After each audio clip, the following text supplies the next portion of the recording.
ngomongin tentang sholat 5 waktu, yang paling tepat itu ngomongin Indonesia. Oh gitu. Dari sisi terminologi. Apa coba kan? Gimana? Loh, sholat subuh ngepas. Oke. Jamnya. Antara subuh dan lohor hitungannya tepat. Oke. Dari lohor ke asar hitungannya tepat. Oke. Dari asar ke maghrib hitungannya tepat. Dari maghrib ke isya hitungannya tepat. Coba Anda tinggal di Eropa. Iya. Oh, iya. Kalau di Indonesia pas ya semuanya. Ngepas, coba di Eropa. Iya, Bisa iya. siangnya lebih lama, bisa malamnya lebih lama. Iya. Jadi Indonesia ini menarik kalau dari Jadi sisi sholat lama. 5 waktu itu dalam konteks wilayah, Iya. bagi Indonesia sesuatu yang sangat tepat. Iya. Apa ini filosofi ikat ini, Kang?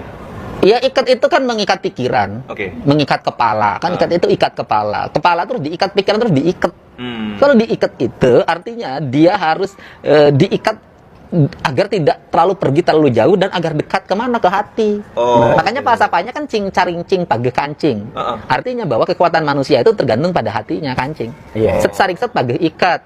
Nah kan gitu loh. Orang yang page kancingnya maka ikatnya akan kuat. Orang yang hatinya bening maka pikirannya akan bersih. Oke, filosofi itu. Filosofi Iya. itu. Iya, baru-baru ini juga banyak banget fenomena kayak Sunda Empire, Iya. Emperor itulah. Sunda Empire, Empire. Amplifier, Ada Salah jauh. Sela Cau. Sela Jawu, terus macam-macam kerajaan-kerajaan lain yang muncul tuh kan. Nah, pandangan Kang Deddy mengenai itu apa? Kang mengenai itu. Iya, pandangan saya pertama ada imajinasi. Hmm. Orang ingin membangun kejayaan masa lalu dalam masa kini, dan itu sah setiap orang untuk berimajinasi. Oke. Bercerita tentang Sunda Empire misalnya dari sisi dia memahami Sunda sebagai nilai ajaran universal itu benar. Oke. Dia Sunda, cuman dia nerjemahin Sunda cuma matahari karena dia Sun, ambilnya San aja, Iya. gitu loh. Dia San aja ngambilnya. Tetapi di situ kan ada D, ada A. Saya menemukannya bukan matahari aja, matahari, ada gunung, ada laut, gitu loh. Menerjemahkan itu sebagai nilai yang mengajarkan tentang universalitas hidup, bahwa hidup itu harus ada kesetaraan. Maka lahirnya Pajajaran. Bahwa hidup itu harus senantiasa merawat ekosistem, yaitu yang lahirlah ajaran Papat Kalima Pancer itu. Bahwa hidup itu harus bernegara, lahirlah lahirlah ajaran Tritangtu di Buana itu. Bahwa pemimpin itu tidak boleh memperkaya diri, maka lahirlah Siliwangi. Artinya tantu ya. Iya, tangtu. Kepastian. Tangtu kepastian. Kepastian. Iya, tangtu kepastian. Nah, dari sisi pemahaman itu dan Sunda tidak terikat oleh sebuah geografis wilayah. Benar dari sisi itu gitu kan, akhirnya lahirlah Sunda besar, Sunda kecil, Sunda Land kan dulu yang menjadi cerita yang diceritakan hari ini gitu, Be. Nah, bukan wilayah dari sisi pemahaman pelajaran, ajaran gitu loh.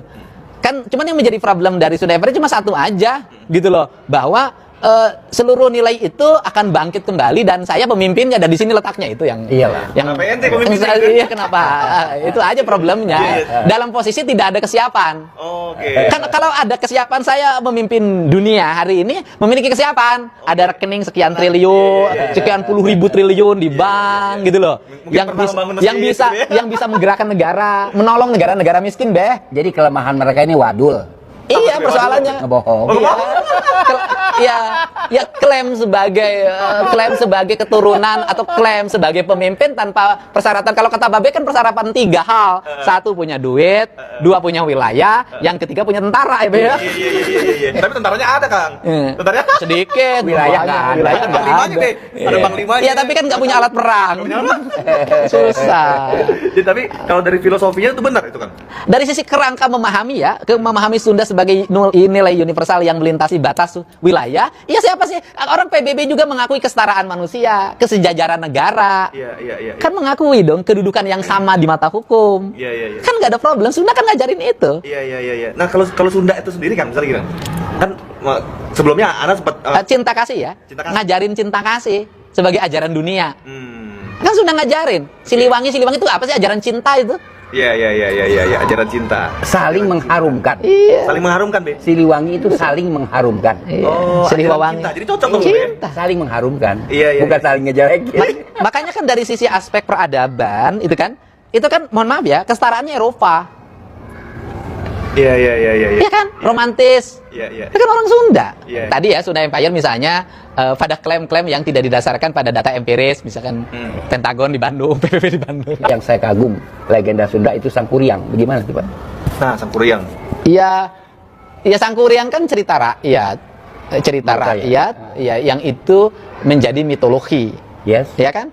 Karena pengetahuan di kita dalam pengkajian, kerangan memahami Gunung Merapi, Ini tangkuban perahu. iya belum sempurna ilmunya. Apa ilmu Gunung Merapi itu ilmu apa sih, Bek? Apa itu? Apa vulkanologi? Vulkanologinya belum berkembang sehingga memahami Tangkuban Perahu menjadi sebuah cerita legenda. Tetapi esensinya kan satu, dimanapun sama. Itu cerita itu kan versinya sama. Banyak lah di semua daerah punya versi, cuman dalam cerita yang berbeda. Ngawinin ibu tuh nggak boleh, intinya itulah. Ya, artinya begini Kang Deddy, titik ini ketemu ya saya. Sang Kuryang, the religion, agama. Nah, di sini tingginya sastra Sunda itu justru menjadi nama tokoh yang kontroversial, Sang Kuryang itu, ya kan? Padahal itu artinya the religion. Jadi ada tradisi pendatang dari Kaukasia, kawin sedara, ya kan? Lantas itu digambarkan pada seorang yang disebut Sang Kuryang, nama yang kontradiktif, sedangkan dia artinya religion. Nah, Dayang Sumbi, sang ibu menolak itu. Lalu dia suruhlah Sang Kuryang bikin perahu dan dia pergi.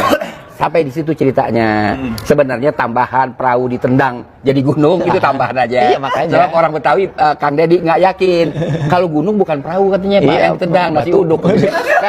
Kan nasi uduk kayak gunung. Nah, sehingga dari religion itu kita bisa memahami bahwa nilai-nilai fundamental tentang penyerahan diri pada Hyang Tunggal, Gusti Allah Subhanahu wa Ta'ala, terus nilai-nilai sosial yang dibangun dengan Sri Asih, kemudian nilai-nilai itu sudah hidup dalam sebuah kebudayaan orang Sunda sejak lama. Itulah makanya saya terus terang, saya nggak tutup tedeng aling-aling.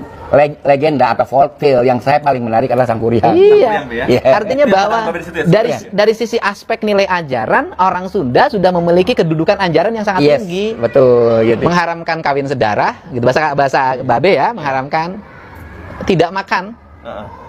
Makanan sesuatu yang kira-kira bertentangan dengan nilai kemanusiaan itu yang saya katakan. Sehingga orang Sunda misalnya malah banyak makan ayam. Hayam pun kan orang Sunda itu secara umum dalam sisi ajaran kan dibikin bakakak. Bekakak ayam yang. Nah, ini kan kayak bekakak. Bekakak itu bentuk penyerahan diri itu. Bekakak. Yang kemudian dibuat untuk sesajian. Betul, Pak. Nah, itu dari situ aja. Jadi orang Sunda itu kedudukan yang tertinggi, makan daging itu ya kaki dua. Saya mau lanjut dikit dengan Sang Kuryang ya. Jadi nggak makan lagi yang lain. Kawin sedara itu perlawanannya se-Indonesia. Perlawanan ya. Misalnya suku terasing Lingon di Halmahera itu kawin sedara. Itu diusir. Tapi yang saya kagum dengan Sunda ini, dia melawan itu dengan puisi, dengan folktale. Itu yang saya kagum. Di tempat lain digusur fisikal. Karena orang Sunda itu kan halus, Gitu ya. Karena orang Sunda halus, maka dia menyampaikan sesuatu itu dengan silip, sindir, sindang, siloka, sasmita. Dia dengan silip, sindir, sindang, siloka, sasmita. Artinya apa? Bahwa menyampaikan sesuatu itu dengan simbol-simbol. Dan orang yang bisa membaca dengan fenomena simbol itu, dialah orang yang sasmita, warusa durung winara. Dialah orang yang bisa memahami alam ini dengan baik, cukup dengan tanda-tanda. Tinggi kok. Jadi misalnya aja ya kan, saya mempelajari salamnya ya kan, Sampurasun itu kan. Sampur ada nama tempat di Cilincing, itu kan akses masuk dari laut. Jadi kalau kita mengucapkan Sampurasun mau datang, itu izinkanlah saya masuk. Jelas. Tinggi kan? Izin tinggi itu. Nah, sehingga dalam perspektif itu, karena dia tinggi, kan kenapa tinggi? Karena faktor makanan. Kan orang Sunda tidak makan sesuatu yang berat-berat. Daun-daunan, buah-buahan, bebetian, ikan, ya kan? Terus kemudian yang paling tinggi ayam. Kaki dua. Ya gimana dia tidak memiliki tingkat sensitivitas yang sangat tinggi? Cuman ada titik lemah di situ. Apa maksud titik lemahnya kan? Karena dia sensitif, pundungan. Ngambekan. Ngambek arti pundung. Pundungan, gak dablek. Jadi kalau dia tersinggung, nggak mau bertengkar, orang Sunda pergi. Udah ngambek deh. Udah pergi dah, nggak mau ribut.